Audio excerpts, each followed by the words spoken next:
la guerre nous a laissés dans une pire situation. Apparemment, dans cette stratégie, ce qui va le plus vite, ce n'est pas le plan de guerre, mais la machine à excuses. Autrement dit, il n'a atteint aucun des objectifs. En plus, maintenant que nous sommes entrés en guerre, le détroit d'Ormuz est fermé. Surtout, il faut tenir compte ici des énormes dommages économiques qui vont être infligés à l'économie mondiale avec le temps. Je pense aussi que les chances que l'Iran obtienne une arme nucléaire ont augmenté de façon significative à cause de cette guerre. Alors c'est vraiment assez incroyable de voir à quel point cet échec a été colossal. Ce qui me frappe, c'est que le président Trump invente des histoires au sujet des progrès extraordinaires de ce que nous croyons être des négociations fantaisistes. Et pourtant, dans le même souffle, parfois littéralement dans la même phrase, il menace de bombarder et de détruire des infrastructures civiles comme les réseaux électriques et les usines de dessalement. C'est un style de conférence de presse remarquable. Annoncer une percée, nier les preuves, puis menacer la plomberie avant même que les caméras aient refroidi. Il y a deux interprétations possibles et il est difficile de déterminer laquelle est la bonne. La première, c'est qu'il est un roi fou, qu'il a essentiellement perdu la tête. Parfois, quand on l'écoute parler, on se dit que c'est peu être le cas. Il est difficile de croire que cet homme fonctionne avec toutes ses facultés. C'est une interprétation. Une autre interprétation, c'est qu'il panique dans tous les sens. Il est dans une situation désespérée. Pour revenir au titre, il dit essentiellement que nous ne pouvons pas rouvrir le détroit. Nous ne pouvons pas le rouvrir. Et cela représenterait une défaite importante pour les États-Unis. Ce serait désastreux pour lui. En même temps, il comprend qu'il se trouve dans une situation probablement pire que celle dans laquelle Lyndon Johnson se trouvait à l'époque, et il ne peut rien y faire. En fait, il s'enfonce de plus en plus dans le bourbier. Quand le plan s'effondre, la mise en scène redouble. Alors, il s'agite dans tous les sens, passant de l'optimisme au pessimisme à 95 000 à l'heure. Ce n'est pas qu'il soit un roi fou. C'est simplement qu'il panique parce qu'il s'est lui-même mis dans cette situation désespérée. Voilà les deux interprétations. Et je ne sais pas laquelle est la bonne. Ce qui est clair, c'est que dimanche soir, à bord d'Air Force One, il a dit que l'Iran avait accepté sa liste de 15 demandes dans le cadre de ces négociations, dites entre guillemets. On lui a demandé si l'Iran lui était déjà revenu au sujet de ce plan en 15 points, et il a répondu que oui, qu'ils avaient donné aux États-Unis la plupart des points, et qu'il n'y avait aucune raison qu'ils ne le fassent pas.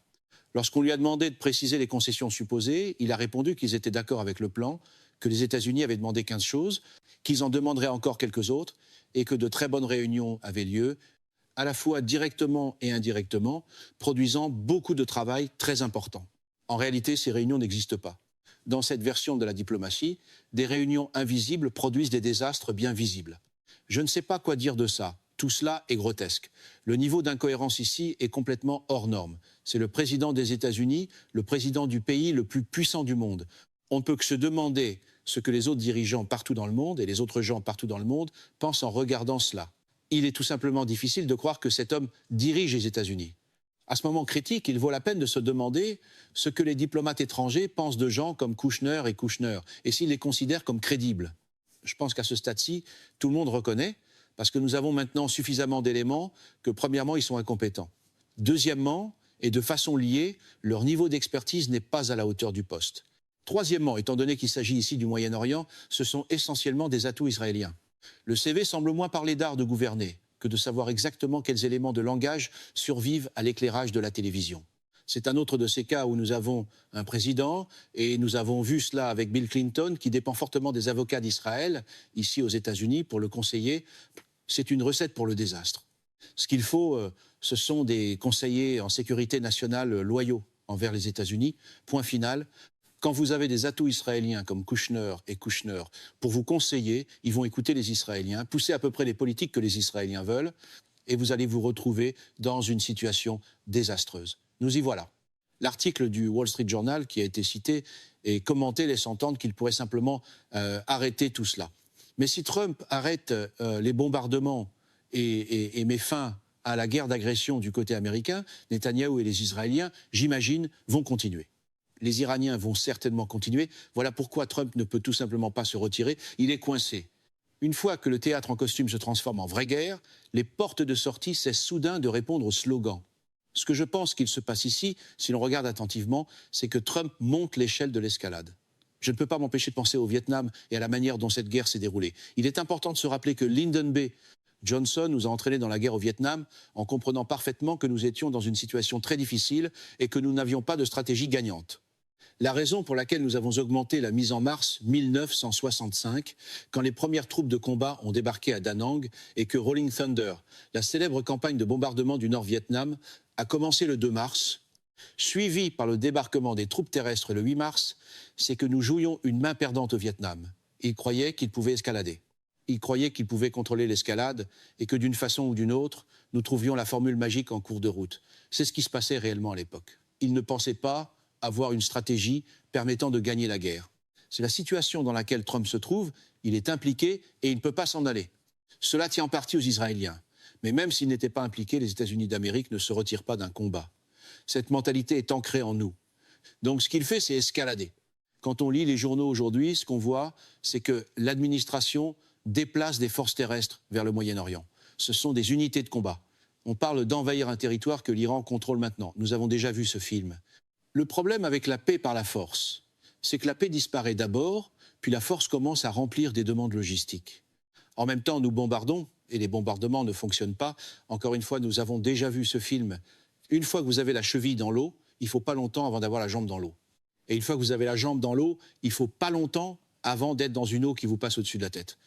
Si vous revenez encore une fois à la guerre du Vietnam et partez de mars 1965 pour avancer dans le temps, vous arrivez au 31 mars 1968. Aujourd'hui, nous sommes le 31 mars 2026. Le 31 mars 1968, un président Johnson accablé a annoncé au peuple américain qu'il ne se représenterait pas pour un autre mandat. Il comprenait parfaitement que le Vietnam avait été un désastre pour lui. C'est la voie que le président Trump est en train d'emprunter. Il cherche un moyen de gagner cela. Il s'agite dans tous les sens. Encore une fois, cela ramène à cette rhétorique où il passe d'un optimisme débridé d'un côté à un désespoir débridé de l'autre. Il cherche un moyen de régler ce problème. Le fait est qu'il ne peut pas régler ce problème. Il n'y a pas de solution militaire ici. Cela ramène au point selon lequel nous sommes dans une pire situation aujourd'hui qu'avant le début de la guerre. C'est assez remarquable et il n'y a aucun signe d'amélioration. Quand chaque réponse est plus bruyante que la précédente, c'est généralement que rien ne fonctionne. J'imagine qu'il le comprend, que ses conseillers le comprennent aussi, et qu'à huis clos, il y a un pessimisme débridé quant à la direction que nous prenons. Ce qu'il peut faire ou espérer faire est la question centrale. Il y a aussi la question de savoir ce que le général Keane décrit ici comme le président des chefs d'état-major interarmés, un homme de l'Air Force, pas un homme de combat, pas un fantassin, et Exet lui dit ce qu'il peut faire.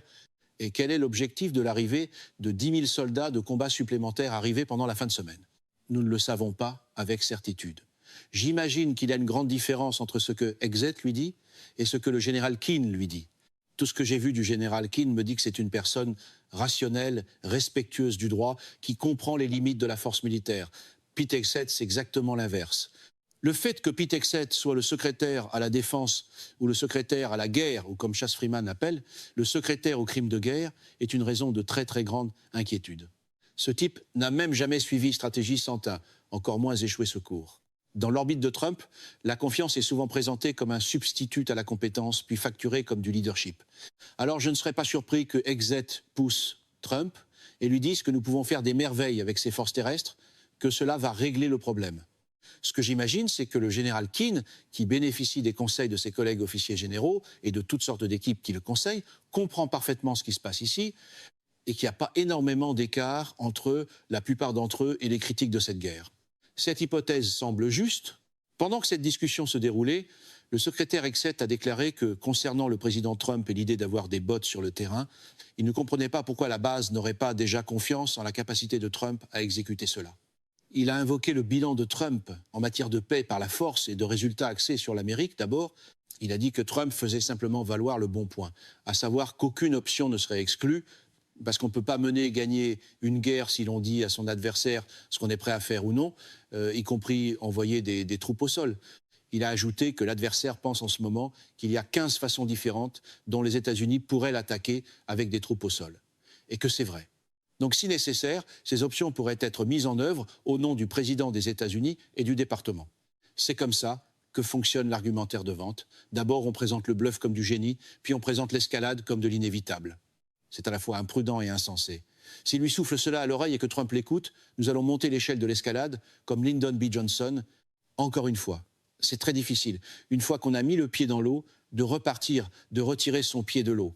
C'est inscrit dans la nature d'une grande puissance comme les États-Unis. Quand on ajoute à cela la rhétorique et les idées mises de l'avant par les PITEX de l'administration, et qu'on se souvient aussi qu'il y a ici un lobby qui pousse très fort pour faire monter les enchères, la pression s'intensifie, le lobby ne veut pas perdre. Il y a donc beaucoup de pression sur le président Trump, indépendamment de ses forces structurelles ancrées dans le pays, pour faire monter les enchères. Allons-nous perdre? Allons-nous accepter la défaite? C'est les États-Unis d'Amérique. Nous ne perdons pas, nous sommes des gagnants. Cette mentalité est très puissante et il va être très difficile de se retirer de cela. Il y a une autre dimension entière à cela, parce qu'il n'est pas seulement question d'escalade impliquant l'entrée de troupes de combat américaines dans le conflit. Nous montons aussi l'échelle de l'escalade en détruisant l'infrastructure économique. Je pensais qu'il y aurait davantage de retenue sur ce plan, mais il me semble que les Israéliens sont à peu près libres de faire ce qu'ils veulent et ils détruisent énormément d'infrastructures importantes, y compris des infrastructures énergétiques, des infrastructures industrielles et des universités en Iran. Les Iraniens, bien sûr, ripostent. Les coups de menton paraissent toujours bon marché jusqu'à l'arrivée de la facture des réparations. Les Iraniens, d'ailleurs, ont frappé une usine de dessalement au Koweït. Le Koweït dépend des usines de dessalement pour 90% de son eau douce. Quand on regarde tous ces États du Golfe et qu'on se demande lequel dépend le plus des usines de dessalement, ce sont les Koweïtiens. Ce qui s'est passé ici, c'est que les Iraniens ont frappé une usine de dessalement là-bas. Donc, nous montons l'échelle de l'escalade. Cela aura des conséquences dévastatrices pour l'économie mondiale à l'avenir. Nous parlons de la fermeture du détroit, et cela compte énormément pour toutes les raisons évidentes, mais il n'y a pas que la fermeture du détroit. Il y a aussi le fait que toute cette infrastructure énergétique est en train d'être détruite et qu'il faudra des années pour la remplacer une fois que les tirs auront cessé. Le général Barry McCaffrey, un général 4 étoiles à la retraite, est apparu à l'une des émissions de débat de dimanche matin et était plus ou moins d'accord avec tout cela. Il a dit que Exet ressemble à certains égards à un personnage gonflé tout droit, sorti d'une bande dessinée, et qu'il y a de plus en plus à l'intérieur du Pentagone un élément de chaos et d'hystérie dans la prise de décision. Il a dit que les objectifs restants dans la guerre du Golfe sont d'arrêter le programme nucléaire et d'ouvrir le golfe d'Ormuz, et que les deux sont en danger. Il a soutenu qu'on ne peut pas arrêter un programme d'armes nucléaires à moins d'avoir des inspecteurs sur le terrain avec de solides règles d'enquête, et que cela n'arrivera pas avec l'approche actuelle des États-Unis ou d'Israël. Il a ajouté que la deuxième chose à faire est d'ouvrir le golfe d'Ormuz, mais que les Iraniens peuvent nous survivre plus longtemps et qu'aucun navire de combat de la marine américaine ne veut se retrouver dans le golfe Persique avec ses eaux peu profondes, son espace de manœuvre restreint et son exposition à des attaques instantanées par mini-sous-marins, mines navales flottantes et missiles de croisière balistiques. Il a qualifié cela d'opération cauchemardesque. Il a conclu que toute l'idée de forcer le passage, même si les alliés de l'Organisation du traité de l'Atlantique Nord se joignaient à l'opération, est vraiment ténue, que cela ne fonctionnera probablement pas et qu'une solution diplomatique est nécessaire. Il est difficile d'être en désaccord avec quoi que ce soit de ce qu'il a dit. Trump déplace des forces terrestres vers le Moyen-Orient, des unités de combat, et il envoie 2000 soldats de la 82e division aéroportée, ainsi qu'environ 5000 marines. Ces marines seront à bord de navires d'assaut amphibies. Si vous regardez à quoi ressemblent ces navires d'assaut amphibies, vous voyez qu'ils sont énormes. Pour les utiliser contre les Iraniens, il faut les approcher de la côte iranienne afin que les troupes amphibies puissent être déployées depuis ces grands navires et débarquer sur les plages. Mais il n'y a aucune façon d'amener ces grands navires d'assaut amphibies, le USS Iwo Jima et le USS Boxer, n'importe où près du golfe Persique, parce qu'ils seront probablement frappés par des missiles de croisière et envoyés au fond du Joli Roger. La guerre à coups de slogan a finalement rencontré la géographie, et la géographie n'est pas impressionnée. On voit bien que nous gardons tous nos grands navires de guerre loin du golfe Persique parce que nous avons peur qu'ils soient frappés. Donc la question devient de savoir comment vous amenez des navires comme le USS Iwo Jima près du détroit d'Ormuz, puis si vous allez vraiment pousser ce navire à travers le détroit d'Ormuz, puis dans le golfe Persique, comme le général McCaffrey l'a décrit. Je ne pense même pas que vous allez réussir à franchir le détroit, mais même si vous le faites, vous allez devenir une énorme cible immobile dans le golfe Persique. Tout cela n'a aucun sens. Ensuite, il y a la 82e division aéroportée. Ce sont des troupes d'infanterie légère. Le président Trump parle de les utiliser pour prendre l'île de Karg. Comment va-t-on faire cela? L'île de Karg est juste au large de l'Iran. On ne peut pas franchir le détroit pour se rendre à l'île de Karg. Alors comment la 82e division aéroportée va-t-elle s'y rendre? Peut-être qu'on peut les larguer d'avions, mais je ne pense pas que cela fonctionnera très bien. Peut-être qu'on peut les insérer par hélicoptère. Encore une fois, je suis certain qu'il y aura beaucoup d'Iraniens au sol avec de l'artillerie antiaérienne et toutes sortes d'autres armes qui attendront ces hélicoptères. même si vous réussissez à faire atterrir des soldats de la 82e division aéroportée sur l'île de Karg, est-ce que les Iraniens ne vont pas faire voler des drones au-dessus de leur tête et les frapper avec des missiles balistiques, de l'artillerie, des roquettes, et ainsi de suite? Comment allez-vous ravitailler ces troupes? Elles sont sur une île juste au large de l'Iran et vous n'y avez pas accès. Donc, je ne comprends tout simplement pas ce qui se passe ici. Encore une fois, ce qui se passe, c'est que le président Trump monte l'échelle de l'escalade en ce qui concerne les troupes au sol. Je ne vois pas comment il peut s'en tirer à ce stade sans faire quelque chose avec ses troupes au sol. Si cela ne tourne pas très bien, la tentation d'envoyer encore plus de troupes au sol sera sérieuse. C'est le miracle habituel promis par les fidèles. Envoyer un peu plus de force et peut être que la réalité finira enfin par lire la note de service. La mentalité du secrétaire Hegseth compte aussi ici. En toutes ces années à West Point ou dans l'Air Force, il est difficile d'imaginer entendre un secrétaire à la défense parler comme il l'a fait. Il a invoqué Dieu Tout-Puissant qui entraîne nos mains pour la guerre et nos doigts pour la bataille, puis il a invoqué un Dieu qui a soulevé les nations du Nord contre l'ancienne Babylone, faisant de sa terre une désolation où personne n'habite. Il a parlé des méchants qui se lèvent contre la justice et la paix des justes. Il a appelé à briser le bâton de l'oppresseur, à déjouer les plans des méchants et à casser les dents des impies. Il a parlé du mal qui périt sous le souffle de la colère divine, des os qui descendent vers l'abattoir parce que leur jour est venu, le temps de leur châtiment. Il a demandé qu'on déverse la colère sur ceux qui trament des choses vaines et qu'on les emporte comme la paille devant le vent. C'est difficile à croire. Dans le passé, il était impensable qu'un secrétaire à la défense parle ainsi. En plus, c'est complètement inapproprié dans une nation laïque comme les États-Unis. Les gens devraient être horrifiés par ces propos. La manière dont il utilise le christianisme vous laisse sans voix. Quand la politique commence à ressembler à un réveil religieux, avec des missiles de croisière, l'alarme devient la seule réponse rationnelle. L'analogie historique qui vient à l'esprit, c'est le pape Innocent III, le pape autour de l'an 1200, probablement le plus célèbre lorsqu'il s'agit des croisades, allant au Moyen-Orient avec des forces chrétiennes pour s'occuper des païens. Pete Hegseth ressemble à quelqu'un qui aurait dû naître au XIIe siècle pour pouvoir conseiller le pape Innocent III sur les croisades. Il aurait pu être le porte-parole du pape Innocent III. Il sonne comme un croisé, pas un croisé contemporain, mais un croisé d'autrefois. La question de savoir comment cela passe auprès des troupes en est une autre. Il y avait dans l'auditoire du personnel militaire en uniforme, apparemment des officiers supérieurs, pas des troupiers. Je ne sais pas exactement à qui il parlait, mais l'auditoire comprenait effectivement du personnel militaire en uniforme. J'imagine que pour presque tous, ils sont choqués et qu'ils se donnent beaucoup de mal pour cacher ce fait. En même temps, Hegseth et Trump font de grands efforts pour promouvoir dans l'armée des gens qui partagent leur vision du monde ou la soutiennent. Ils essaient d'écarter tous ceux dont les vues vont à l'encontre des leurs. Il peut donc y avoir un certain nombre de généraux sympathiques à ce qu'ils disent. Je n'arrive pas à croire qu'ils soient nombreux.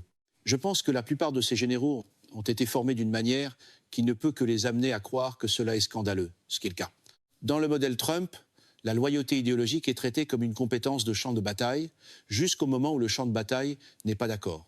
Si la 82e division aéroportée et les marines américains envahissent l'île de Karg ou l'une des autres petites îles, les forces de défense d'Israël ne se joindront évidemment pas à eux dans ces invasions avec des bottes sur le terrain.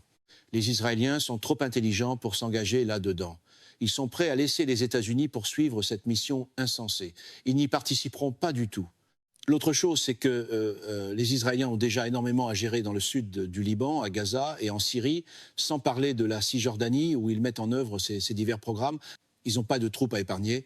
Comme cela a déjà été mentionné, le chef d'état-major des forces de défense d'Israël a dit que l'armée israélienne se trouve dans une situation désespérée ces jours-ci.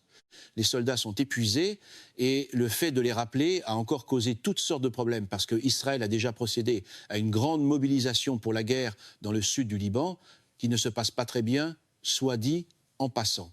Donc, les Israéliens ne sont pas du tout en position de se joindre aux États-Unis pour envahir un territoire appartenant à l'Iran. En outre, ils comprennent sûrement que cela ne va pas très bien se terminer et qu'il vaut donc mieux ne pas en faire partie. Quant à l'ampleur des dégâts subis par Israël à la suite des représailles iraniennes, je pense que les censeurs des forces de défense d'Israël ont fait un travail brillant. C'est vraiment assez remarquable de voir à quel point il y a peu d'informations. TikTok était autrefois une source fiable pour ce genre de choses, mais le lobby possède maintenant TikTok et il contrôle essentiellement ce que nous voyons sur TikTok. Donc il est difficile d'obtenir de l'information par TikTok, mais il y a eu un article dans Haaretz que personne n'a contesté, selon lequel 8 missiles iraniens sur 10 réussissent à passer et à frapper Israël. C'est une déclaration assez remarquable. 8 missiles balistiques iraniens sur 10 réussissent à passer. Bien sûr, ils frappent aussi Israël avec des drones. Nous voyons à l'occasion des preuves des dégâts que ces missiles balistiques causent en Israël, mais il est très difficile de comprendre le tableau d'ensemble et de savoir exactement combien de dommages l'Iran inflige à Israël. La même chose vaut pour l'ampleur des dégâts que le Hezbollah inflige dans le nord d'Israël, parce que malgré tous les discours d'avant le 28 février selon lesquels le Hezbollah avait été décisivement vaincu et n'était plus capable d'infliger des dommages à Israël, le Hezbollah a tiré un très grand nombre de roquettes et de missiles vers le nord d'Israël et a, dans certains cas, coordonné ses efforts avec les Iraniens. La propagande promet toujours un tableau d'affichage bien net. La guerre, elle, renvoie sans cesse un tableau couvert de fumée. Une autre dimension révélatrice de tout ce conflit, et qui est directement liée au lobby et à son influence aux États-Unis, concerne la moralité de ce que nous faisons et la légalité de ce que nous faisons. Si l'on pense à la guerre de juin dernier, puis à cette guerre-ci, ce sont de graves violations du droit international. Nous n'avons même pas essayé d'argumenter que les Iraniens avaient fait quelque chose militairement pour provoquer notre attaque contre l'Iran. Nous n'avons rien fait en juin de l'an dernier, le 13 juin, puis encore le 28 février. Même Adolf Hitler, lorsqu'il a envahi la Pologne le 1er septembre 1939, a monté un faux incident pour faire croire que l'Allemagne répondait à une provocation polonaise. Il n'y a aucune provocation ici.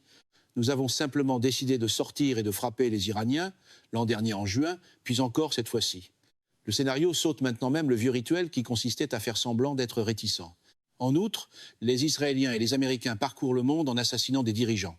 Ce n'était pas quelque chose à quoi les États-Unis se livraient dans une large mesure, ou certainement pas de façon ouverte dans le passé. Pourtant, nous y sommes. En outre, il y a le génocide à Gaza. Voilà un État d'apartheid qui exécute un génocide à Gaza, et nous sommes complices de ce génocide. Si il y avait des procès de Nuremberg où les Israéliens et les Américains étaient traduits devant le tribunal, le président Trump, avec le Premier ministre Netanyahou et bon nombre de leurs conseillers, seraient pendus. C'est un génocide. Qu'avons-nous fait en 1945 avec les Allemands qui ont exécuté un génocide en Europe et dont les dirigeants étaient accusés non seulement d'avoir commis un génocide, mais aussi d'avoir déclenché une guerre d'agression? Cela ressemble de façon remarquable à ce que nous et les Israéliens avons maintenant fait 2 fois contre l'Iran. L'une des différences fondamentales, c'est qu'au moins Hitler a prétendu en 1939 qu'il réagissait à une provocation polonaise. Nous n'avons même pas besoin d'une provocation. En ce qui concerne tout le sujet des droits de la personne et du droit international, les États-Unis sont un pays profondément libéral. Ils sont remplis de commentateurs et d'universitaires profondément libéraux qui ont un intérêt profond pour les droits de la personne et le droit international. J'évolue dans cet environnement depuis plus de 50 ans, je le connais très bien.